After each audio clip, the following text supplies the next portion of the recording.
Hey everybody, Kelsie Eckert here. A couple things before we start. This week's episode ran really long, and we decided to keep everything.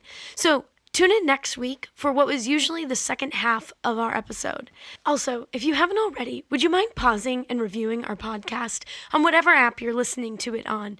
Those reviews really help us attract people to the conversation, and we're trying to reach as many history teachers as possible to get these stories into the classroom. Hey, Kelsie. Hey, Brooke. Want to tell everyone what's happening in today's episode? This episode, we're going to discuss the culture wars and journey back in time to the ultimate culture war, the American frontier. Oh, no. Okay, let's get into this. Hello, and welcome to Remedial Herstory, the other 50%, the podcast that explores what happened to the women in history class. Now, here's your host, Kelsie Brooke Eckert, and her partner in crime, Brooke Neva Sullivan. Episode 13, Culture Wars and the Frontier. Brooke, a couple of weeks ago on Constitution Day, President Trump announced his 1776 project. Okay, please tell me what this is. Yeah, it's a project to provide an inspirational view of American history. To me, this is the definition of American exceptionalism, which is an AP US history term, if you'd love to know. Please elaborate. Yeah, it's just this idea that America is exceptional. We are founded on unique, enduring principles that no other government before or after will ever stand to. How elitist of us. Yeah. It stems from a lot, we're going to talk about Puritans and the American frontier a little bit later, but it kind of stems from their, they wrote a thing, City on a Hill, and John Winthrop talked about, the Massachusetts Bay Colony being a city on a hill, a model for the world, right, to look up to, a utopia to admire. And so here's what the president said. He said, "To grow up in America is to live in a land where anything is possible, where anyone can rise and where any dream can come true, all because of the immortal principles our nation's founders inscribed nearly 2.5 centuries ago." He goes on, "Yet, as we gather this afternoon, a radical movement is attempting to demolish this treasure and precious inheritance. We can't let that happen." And there's applause. "Left-wing mobs have torn down statues of our founders, desecrated our memorials, and carried out a campaign of violence and anarchy. Far-left demonstrators have chanted the words, 'America was never great.' The left has launched a vicious and violent assault on law enforcement, the universal symbol of the rule of law in America. These radicals have been aided and abetted by liberal politicians, establishment media, and even large corporation." He goes on to attack racial sensitivity training and a whole slew of educational initiatives. I don't even know where to bite in on that. Right, and really what he's trying to say is that criticism of our system, of our government, is unpatriotic. And it cracks me up because this is like the enduring argument made time and time again throughout American history. The women suffragists, remember, were like protesting during World War I, and people were like, "You're being unpatriotic because you're demanding your rights while we're at war." Just because there's things happening doesn't mean that we should value people and their rights any less. But I think that's very accurate where, I love when people try and incite this American dream that anyone can do anything, or it's like any underrepresented minority group. The dream was a little bit less for you, unfortunately. Right. So this is just like the latest in public discourse about what history is. And if people haven't heard our first full episode, His Story, Her Story, I'd really like you to go back and tune into that, because that's kind of prerequisite for what I'm about to say, because we talk about how history really is about the documents that we have from the past and not really like the past, because it's not like we can just magically go back and, you know, be a third witness to, you know, God's eye view. We get, and we have to interpret it the way we can interpret it. Right. So the thing that I really want to talk about this episode is what history is for. What is the point of this in a classroom? Right? Why do we make kids study it? And I think... Yeah. Should we just blow it up? Well, I think we're done here. This is where the podcast ends. History is now gone. History's now gone, right? Well, there are people that are, and like, to jump on Trump's bandwagon, there are leftist people that are advocating to get rid of history instruction entirely in school because it's, you know, white-centric and it's so skewed. It's so skewed, right? Yeah. And obviously I disagree with that perspective. My career choice. My career choice is no longer valid. No, I think that that's wrong because there are still really valuable lessons to learn from history. But really, it seems like there are those that think that the point of history is to teach sort of patriotic values of our country. And like reinforce what their ideal citizen would be. Yes. Okay. And then there are those who see this as trying to get at the most holistic and accurate version of our past to inform our present. And for some reason, those are two different things. And it's interesting because, like, when I became a teacher, actually, my ancestors decided to weigh in. And so my great uncle sent me a book by James Lowen called "Lies My Teacher Told Me," which I've talked about on the podcast before. But he sends me this book with a note that said, "Don't lie," and it was awesome. My grandmother also sent me a handwritten, you know, two people, same generation. My grandmother sent me a handwritten note that said, you know, with excerpts. She always sends me clippings from newspapers, and so she sent me clippings about how education's, you know, too radical these days, and that I needed to teach patriotic history in my classroom. And so here, you know, it's not like this is a new debate, because here are my two ancestors who have heard these debates before and want to make sure I'm on the right side as I move forward.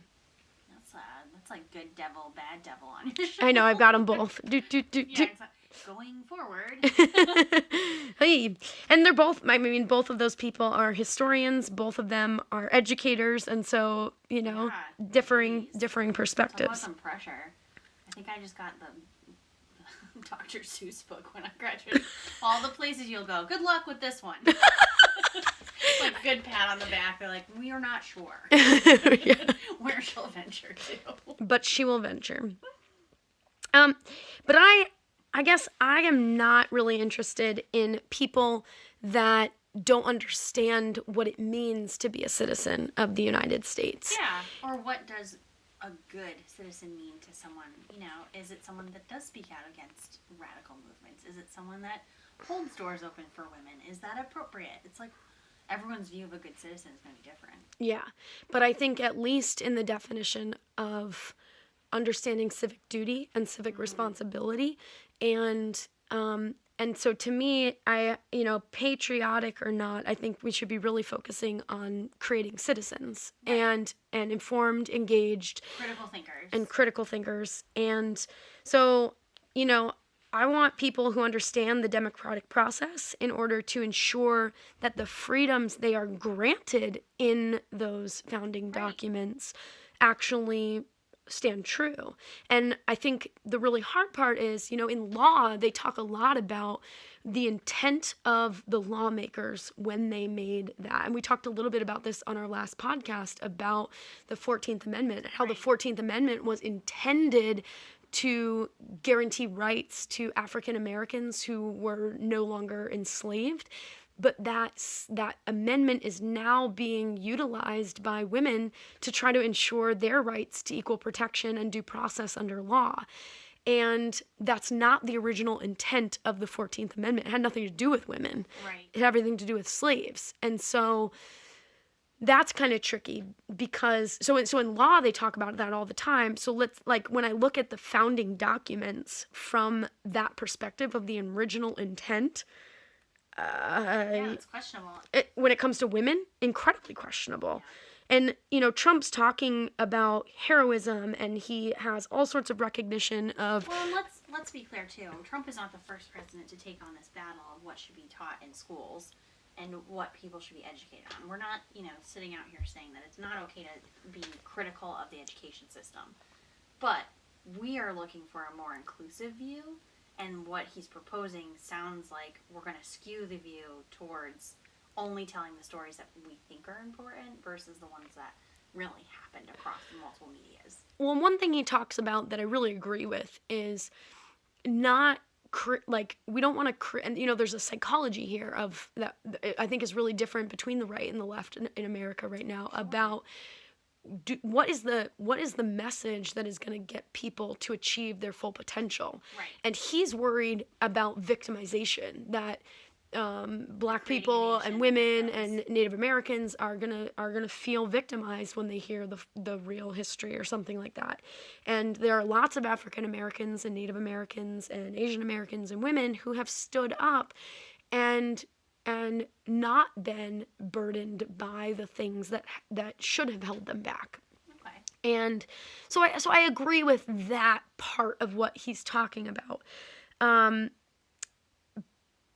But to go forward blindly with no knowledge of those actions that did happen make us uninformed and uneducated and almost more likely to repeat it. Right. And to be fair, he's really being critical of the maybe Black Lives Matter movement, which, fine, we're focused on women and women's history. And so, which includes Black women, right, 100%. And so he's upset about Confederate statues being taken down and that sort of narrative, which I don't really agree with him on. But what I'm concerned about when it comes to talking about the founding documents is he's giving this speech saying we need to have a patriotic view of American history, of these founding documents. And I look at those documents and his speech in particular, the speech that did not mention a single woman, a single female from history who was a hero, a speech that did not recognize a single female scholar, but named 3 male scholars specifically. And so he's trying to ask us educators to be patriotic, but he's not being inclusive or at least representative of 50% of the American population. Yeah. And so I want to, let's look at the founding documents just to humor him for a second. First, founding documents, he's trying to say that history teachers aren't teaching the founding documents. You can't teach a second of American history without talking about the founding documents. Well, when was the first time you remember talking about any of the founding documents in school? First day of first grade. A survey of our audience, it was probably first. Well, I grew up in Connecticut, so you learn all the songs. The Constitution to me in the hospital.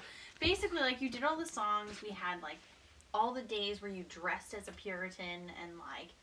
You dressed as a Puritan? Girl, I grew up in Connecticut. We have talked about this. Dear Jesus, is where the Revolutionary War happened. So, not only did I dress up as a colonial, it was every time there was some rando holiday, we had another skirt on and had to march around town in a vest. It was absurd. And we're what are we celebrating again? And the kid next to me is got his socks over his jeans. That looks like a patriot. He's ready to go. And he's I don't know, put your buckle on your hat and keep walking. And you're shit. All right. But, I think that was first grade. Or even kindergarten. I don't know. And it came around that, every year I had to go get my weird apron on. Yeah. That I didn't know what to do. I'm why do women wear aprons? Why don't you just brush your hands on your dress? You get your dress dirty. But aren't you getting your apron dirty? This is a backward cycle. You have to take one thing off. I don't know. There's always a very large large argument and you'd just be really hot and sweaty and your mother would just let you go march. Just wear your apron. Put the buckle on the hat and go. And just do it. We're done with this. Okay, so back to the document. I don't think I learned anything from that moment, but you're welcome. Okay. Anyway, founding documents. Founding documents. What do we got here? So I want to be really clear. In AP US History, which is the curriculum that has been criticized for being too liberal or whatever, literally my students read and analyze every single word. Oh, you're not the fun teacher. No. No, I'm not. So when the awards come out and the yearbooks get signed, yeah, running to Kelsey's class. Yeah. We're not, yeah. No, they read and analyze every single line in the Declaration of Independence and in the Constitution. They read every single article for its original intent.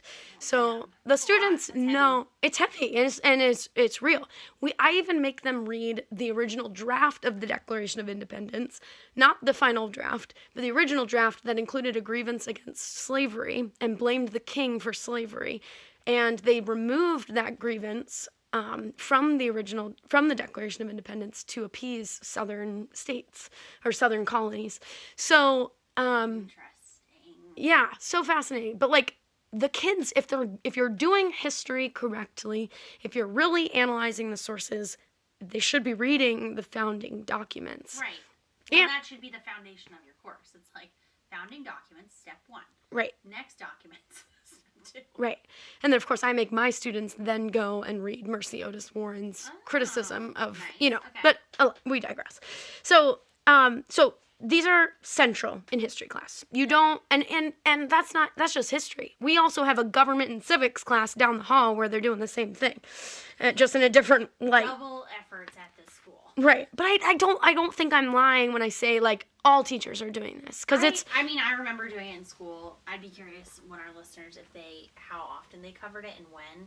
Well, geography in terms of history does have a lot, like Puritans definitely would be something probably more covered in New England than anywhere else. Well, I'm thinking like there's probably topics in Arizona and California that they cover heavier because of the states that they're in and the locations that they're based out of. Yeah, but the founding documents are in every state standard. Okay. And so like that shouldn't be something that varies from and granted some states choose not to have state standards, which we learned about a couple episodes ago. True. But those that do, women's history is weak. I wouldn't say the founding documents are super weak. Okay. So the second issue is intent. So the founding fathers had zero intention of including women in this experiment with democracy. And with the exception, I would say, of New Jersey, who in 1776 granted women the right to vote. And then in 1807 redacted that so that they could, the Democratic Republicans could oust the Federalist Party.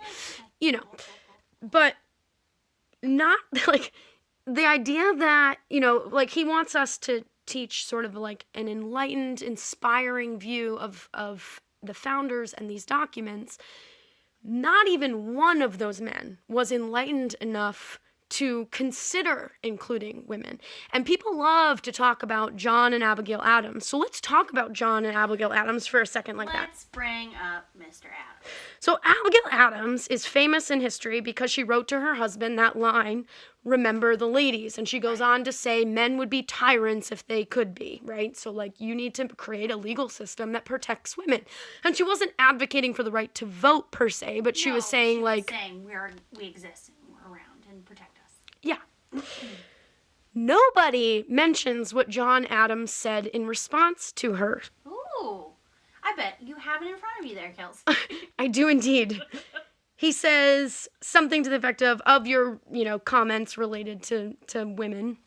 Kelsey's doing this very flippant hand gesture that our audience cannot see, and it's flawless. You there, sir.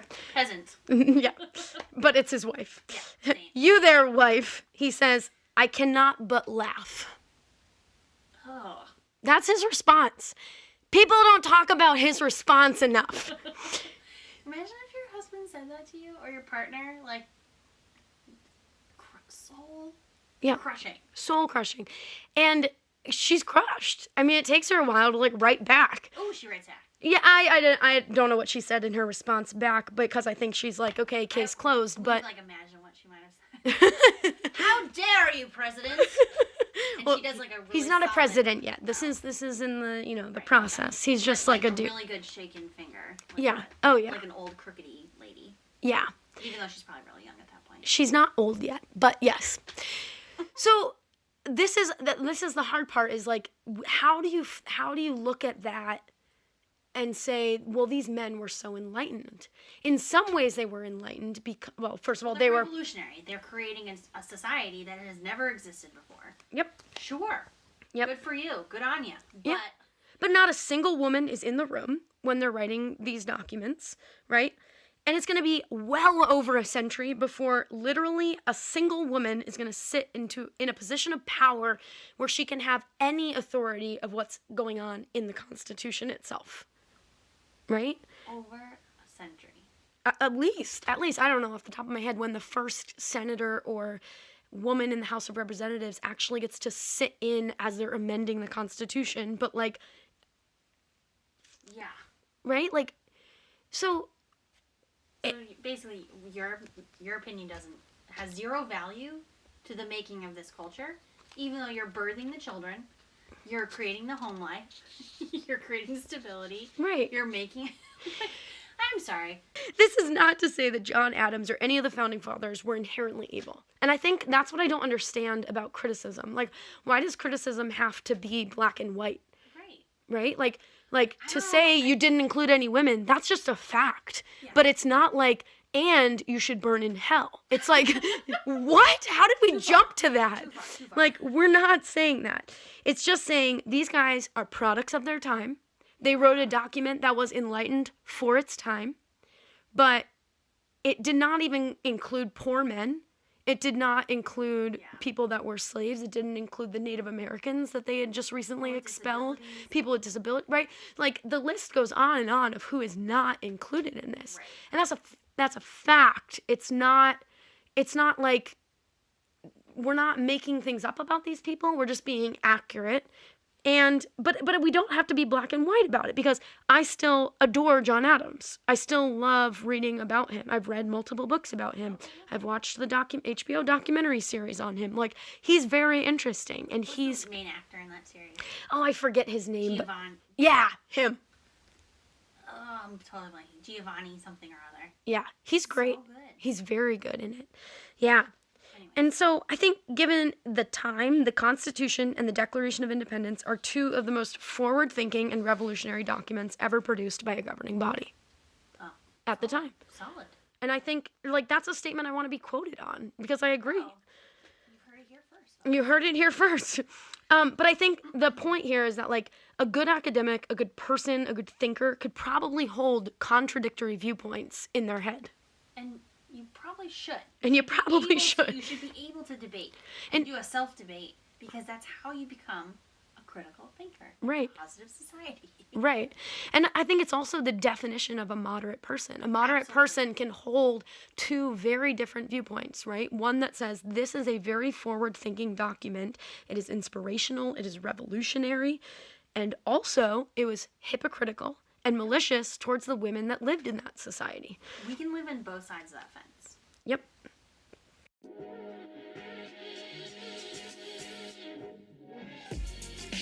For lesson plan ideas and how to teach women's history, visit our website, www.remedialherstory.com. Follow us on Instagram, Twitter, and Facebook at Remedial Herstory. If you think what we're doing is needed, please consider joining our Patreon community. Patreon allows you to sponsor a podcast with a small donation. Patrons get access to bonus materials, extended episodes, insider information, and gear. Patrons who give at the $10 tier will receive a Remedial Herstory sticker. We want to sincerely thank some of our patrons for their contributions.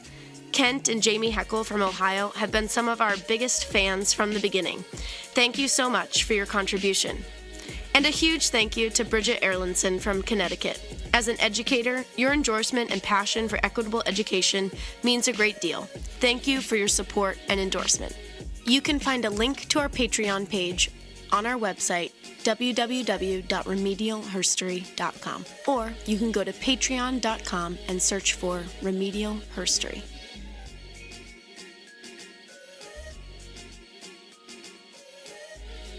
So, when it comes to women, the Founding Fathers are not even remotely ahead of their time. And we're not even close. We go on to continue to be, and even today, we are behind other countries in how we treat our women. Oh my gosh. So it's... just speaking from, maternity leave that we touched on last time. Yeah. If you compare that across cultures, it's absurd how far behind we are. Yeah. And even the right to vote, I forget how many other countries gave us the right to vote before. Oh, yeah. And, Alice Paul would, joke about going to New Zealand to, raise sheep because that's where she could vote, So... Yes, so funny. Raising sheep. Casual. Casual.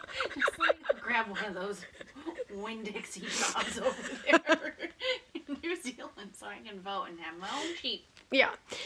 But, so I think the thing about the founding documents, it is the exact hypocrisy in the documents that makes them amazing. Because they say all men are created equal. And then people later on can say, well, wait a second, do you mean man or mankind? Yeah.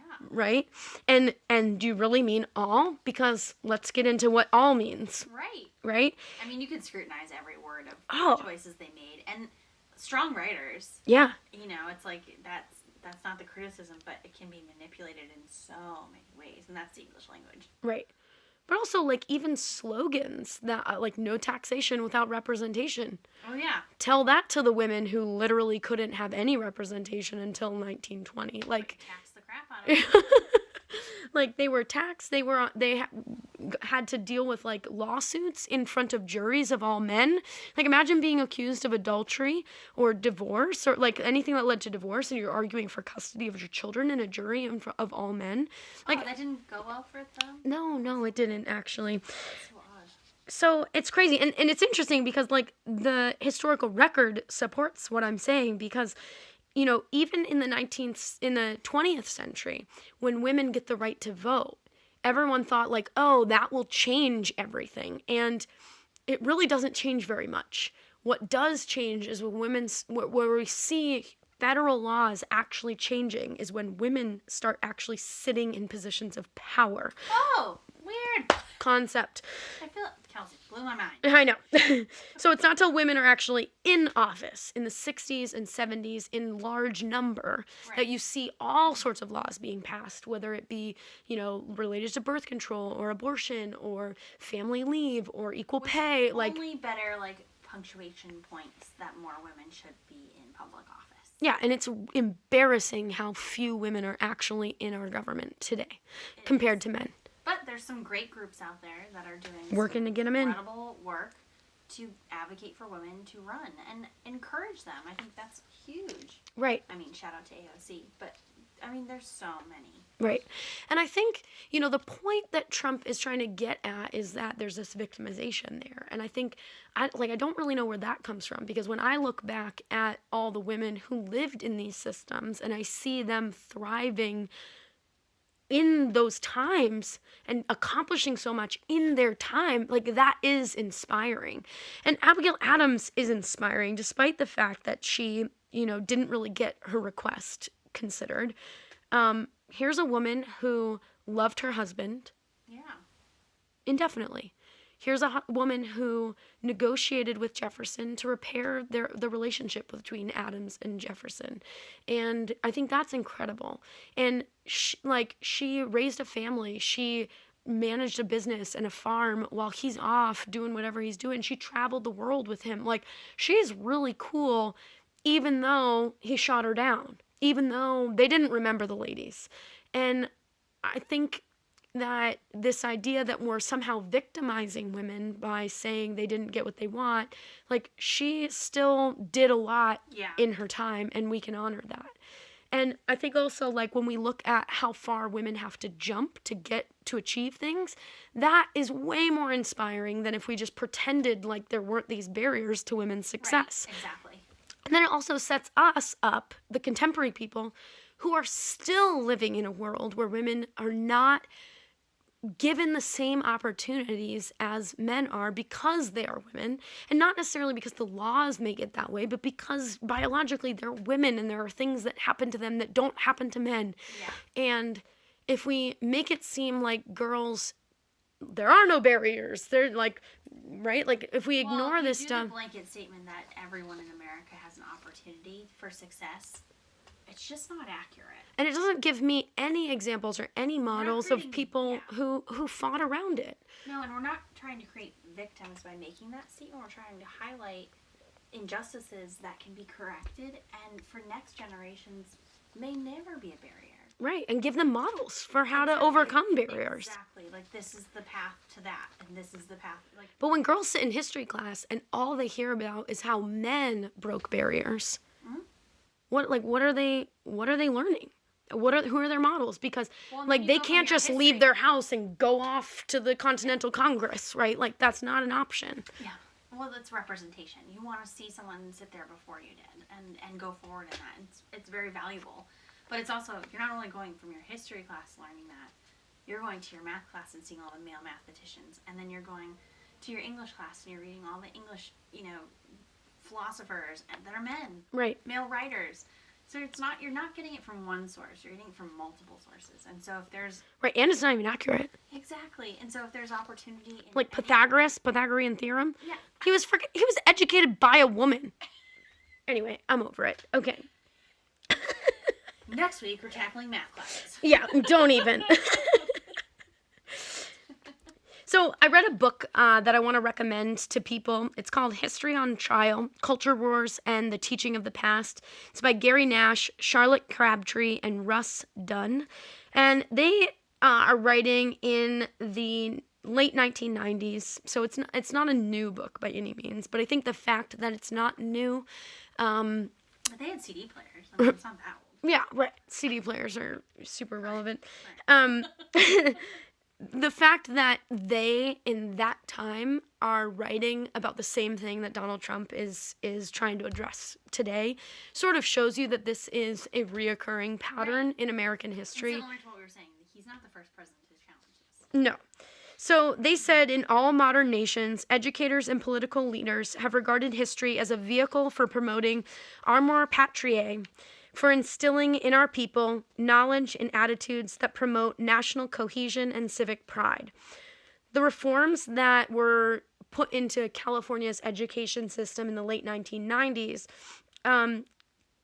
limited the deification, right? The making godlike of certain figures in American history, and like Washington and Revere, who we've talked about in previous episodes.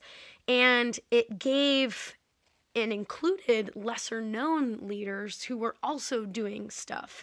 And when they did that, the reaction was super harsh, because I think people sort of expect this sort of installation of civic pride. Well, I guess I'll give you the counterpoint to that. Not that I think that's accurate, but if we don't teach pride about your country, could you then say the correlation of that is revolution? Like, if you're kind of saying the United States has all these flaws, these are all the highlights of all the flaws all over the United States, and this is what we've done wrong. Scold. Could you then be building a small army of revolutionaries? And do you think that that's their concern? Yes, I mean, I think that is the concern. The concern is that you're going to create a bunch of disgruntled revolutionaries who see revolution at every turn, and the cancel culture that's I mean, that's kind of what we have now. In some ways. But I think what we're also seeing is lots of people, and I see it in my students too, my students are not much younger than I am. They're 15 years younger than I am, and they are watching every word that I say to make sure that it's woke. and sometimes, it was interesting because a group of kids wanted to challenge the dress code at my school because it was sexist. Oh man, age-old debate. Yeah, and so it was really interesting. Welcome because to the passage of time. Right. I mean, when my mom was challenging dress codes, it was because she wanted to wear pants. now How they dare she? now they want to like show their butt cheeks and cleavage in school, and I'm kind of like, yeah, I think we should probably like limit the amount of nudity. But I'm also an asshole, Here's so where I land on that one topic, and we can maybe edit this out later. nope, you can say it. Who cares? Yeah. To be honest, like, the more you make it an issue with a high schooler, the more you tell them no, the more they want to do it, and the more they're going to do it. Yeah. If you just say, I want you to be smart. I want you to dress smart and how you best learn. Yeah. What is your best way to have an education? Yep. And put it right back on the kid. Yeah. And just say, I believe that you will make a choice that's just going to be effective in this community, that you're going to respect yourself and respect others. Yep. And we're going to treat everyone with respect, with whatever they choose to come up with. Right. And then you don't have these reactionaries that are trying to incite drama. Yeah. No, I totally agree that, like, the more you bite, and I usually, like, when I see kids dressed inappropriately, but it's fine, like, you know, and it's not, like, I don't know, I never call kids out on dress code. In the world of, like, so many, like, spaghetti straps came out in middle school. So many girls got sent home because of spaghetti straps. It's like, I'm sorry. Well, and that's also limiting their education, right? By sending them home, This is my right? number one problem. It's like, why is a girl distracting? Why can't the boy just figure out his own shit? Right. At the same time, though, when people start arguing that it's sexist, I have to defend the boys a little bit, because it's like, no, like, I don't see the boys' chests. I don't see their butt. Right. I don't, like, I'm sorry, but, like, they are following the dress code. And I think the areas where they're not is, like, hats. Like, girls don't wear baseball caps to school. But they could. You said, like, it's all game. Right. Do what you need to do to feel successful in this operation. Yeah. You're then giving them the opportunity to act as an adult. Mm-hmm. Because we don't police people in the workforce of what they wear. Yeah. You show up how you show up, and if you're not appropriately dressed for the work that you are required to be doing, Right. then go home. Well, I think that's the point that I care about the dress code, because I want my kids to get the best jobs, to be competitive, and to be irreplaceable. And in my experience, how you dress matters for job interviews. And if the parents aren't teaching them, and I'm not teaching them what professional looks like, then, and I don't mean professional, like, there's a lot of people that are like, well, what about dreadlocks? What about, like, I don't, like, let's not get into that. Like, we're talking about showing your body versus not showing your body, and when it's appropriate and when it's not. And I think there's an opportunity to teach audience. Right. It's not just like professional dress, it's audience. It's like, know your audience. Yeah. When you are at school, your audience is X. Right. How should you be dressing for that audience? When you're out at a club, or you want to go out with your friends and your audience is X, it's the same thing with swears. Right. Swears have an audience. They're not inappropriate or wrong. There's an audience where they're appropriate and inappropriate. Right. You need to learn the line. Yeah, figure that out. Yeah. Yeah. Anyways, we could do this forever. Right. And so, but I think it's a good point of, like, they're trying to test me, and I think it's partly because we've created a bunch of critical thinkers. Right. But but what I'm also seeing is people that are standing up against little injustices. And, you know, my mom's generation and my grandparents' generation were the minority of people stood up. And now we're just seeing lots of people saying, oh, that's wrong. Oh, that's wrong. Oh, that's wrong. And, like, that's awesome. It is awesome, but it's also making a whole crowd of fearful people, too, where they think they're going to step in it all the time. Yeah. And so I feel that way, too. I think we all might. You know, at certain points, because we're unsure about what is acceptable, what's not, where the line is, what isn't. I mean, I teach about, unconscious bias at work. It's certainly an area where it's hard to navigate, and if you don't build space for curiosity and question, then that becomes a real issue. It's like, yeah, we can call out small injustices, but let's also leave opportunity to explain, educate, and help that person move forward in learning from that moment. Like, let's not just be, like, giant D-bags about it. Yeah. They didn't know. They didn't know. And they're trying. Right. Like, right. We all just operate from a place of, like, everyone's trying. Right. So I think the big issue here, though, is that, like, history is just different than every other field.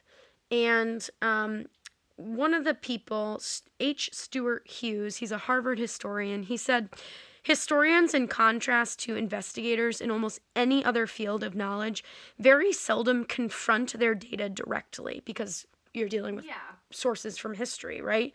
And so the literary or artistic scholar has the poem or painting before him. The astronomer scans the heavens through a telescope. The geologist tramps the soil he studies. The historian alone is wedded to empirical reality and condemned to view his subject matter all at second removed. He must accept the words of others before he even begins to devise his account. And there's a lot of people like Rush Limbaugh, for example, who during this time sort of ripped into this idea that, we need to know what happened and how it happened, and that's it. And I think that what we want to know is why did it happen? And whys don't really come out of simple fact. Why is more complicated, and it needs analysis and synthesis, and we need a population of people that are ready and questioning and ready to look for why things happened. And I think to push back a little bit maybe on the culture movement that we're seeing right now, why is not always because they're racist or because they're sexist. It's not that simple. No.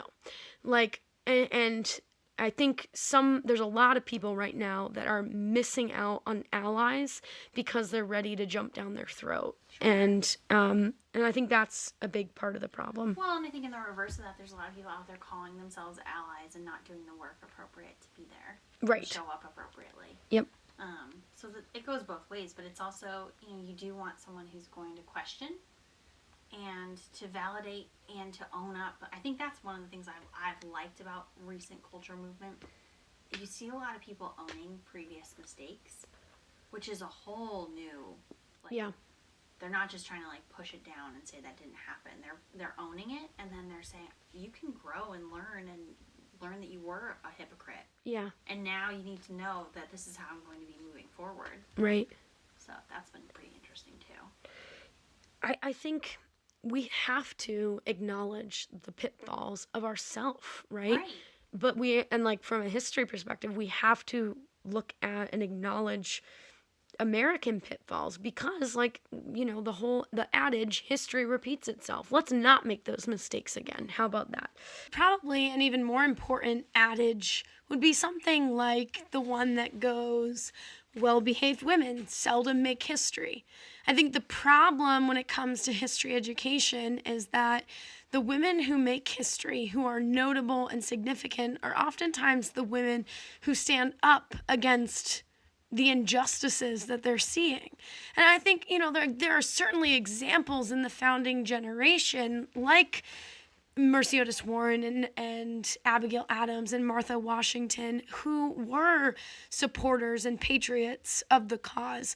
There's also Molly Pitcher, which is a nickname given to a woman who apparently fought in the American Revolution, shooting off cannons. And I mean, she, those types of women are incredible. But I think the women that are probably more important and that most people would consider our founding mothers are often the women standing up just like the founding fathers did and said, well, wait a second, this whole system that we've created is not living up to the Enlightenment ideals it's intends to. It's really only in retrospect that these women became heroes. In their time, they didn't have a lot of support because they were protesting, they were vocal, they were loud, they were disruptive of the norms, and a lot of people didn't really like that. I mean, Susan B. Anthony was arrested. Ida B. Wells was a radical, right? Helen Keller, people love to talk about Helen Keller, but they don't love to talk about the fact that she was a socialist with anarchist leanings, right? These are things that get sort of washed over because people want to give the patriotic version of their stories. But these women, they were radicals. They were pushing the boundaries of what was normal and expected for women, and they were standing up against the system and were therefore defined in their time as being unpatriotic. I mean, Woodrow Wilson had the women suffragists arrested because he was not allowing criticism. I mean, during his presidency, they passed the Espionage and Sedition Act to try to arrest people like the women suffragists who were being critical of the government during wartime. So patriotism silences women because it puts overemphasis on men, essentially, and male documents and male ideas that already get airtime in classrooms. These are things that, I am not saying don't teach about George Washington. George Washington is so cool. You've got to teach about George Washington. But we don't need to overemphasize George Washington. He already gets airtime in every classroom across the country. Let's give airtime to other people as well. And that's not unpatriotic. It's saying that, yes, George Washington did all these things, and there were people who had differing perspectives on him. And let's talk about them because it will help us understand what are we supposed to do in our time about differing perspectives. The people who wrote, Nash and his colleagues, they said one of the most important of all American traditions is education and citizenship. That requires open inquiry, and this kind of tolerance and receptivity is a cardinal tenet of Enlightenment thought. And that's a lot to swallow. Right, but what they're saying is that, being tolerant and being receptive to criticism, those are the foundations of the Enlightenment period, which is what our founding documents came out of. So if we are trying to honor our Enlightenment forefathers by not being tolerant of criticism, we're not really honoring the Enlightenment and what it stood for. I know, but that's tough to say that anyone in politics right now can be either of those things. I mean, they have to toe this line where they either live by what they say or they're considered weak or they right. Well, and everything they say gets reduced to a soundbite when tons and tons and tons, and that's really hard. But I think what you're trying to get at in a history class is giving students the tools to be able to be both of those things. Yes. And so looking at these documents is going to help them then be able to better navigate as they move through the course to be both enlightened and tolerant. Right. Well, and I think the biggest issue in the field of history specifically is that we are becoming more enlightened and more tolerant over time.